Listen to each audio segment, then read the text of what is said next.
Perhaps you've attempted to read the Old Testament, and for the first half, it was a fairly easy read. I mean, you had Abraham, Moses, Joshua, the beginnings of the Jewish monarchy with King Saul, King David, and King Solomon. But it's after King Solomon when things get a little confusing. I mean, you encounter a seemingly long list of Jewish kings with funny-sounding names, along with the foreign kings who wage war against them with equally funny-sounding names. Mix in all the prophets whose writings, in fact, make up much of the Old Testament, and well, yes, it's all very confusing.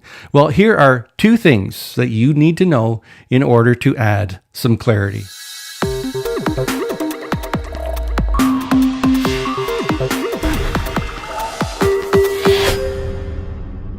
Now, in order to understand much of the Old Testament, it is crucial that you read and reread 1st and 2nd Kings, which are the 11th and 12th books of the Old Testament. Now, as the name implies, it's about the Jewish monarchy. And the monarchy got off to a rough start under King Saul, vastly improved under King David, and really reached its height of glory under King Solomon, who built the first Jewish temple and who made Israel extremely prosperous. But then Solomon had to go and mess it all up by turning his back on God in his later years. So now we come to the first thing that we need to know in order to make sense of at least the latter part of the Old Testament. God told Solomon that after his death, his kingdom would be torn in two between the north and the south. The north would take on the actual name of Israel, and their capital would be Samaria. And the south would become known as Judah, with their capital being Jerusalem. Now, it's crucial to understand that, and why it's not taught more from the pulpit is beyond me. That after King Solomon, there were two separate Jewish kingdoms with two separate monarchies.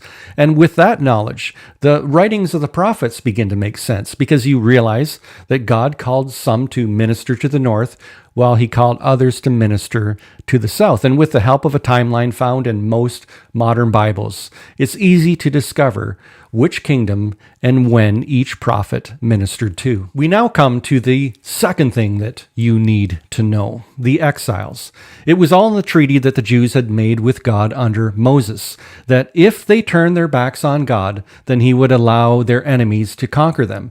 So in spite of God sending the northern kingdom countless prophets warning them to repent and return back to him, to be faithful to the covenant, in 722 BC, God allowed the Assyrians to conquer the northern kingdom and carry them off into exile, in which they never returned, becoming known throughout history as the lost tribes of Israel. Judah, the southern kingdom, well, they survived for a few hundred more years until, after becoming even worse than the northern kingdom, God allowed the Babylonians to conquer them in 586 BC, in which the temple and the walls surrounding Jerusalem were destroyed. Now, that's where 1st and 2nd Kings ends. However, the exiles from Judah eventually did return from Babylon, where they rebuilt the walls around Jerusalem and rebuilt the Jewish temple under the guidance of Nehemiah and Ezra. So to summarize, after the death of King Solomon, Israel was split into two kingdoms, in which both were eventually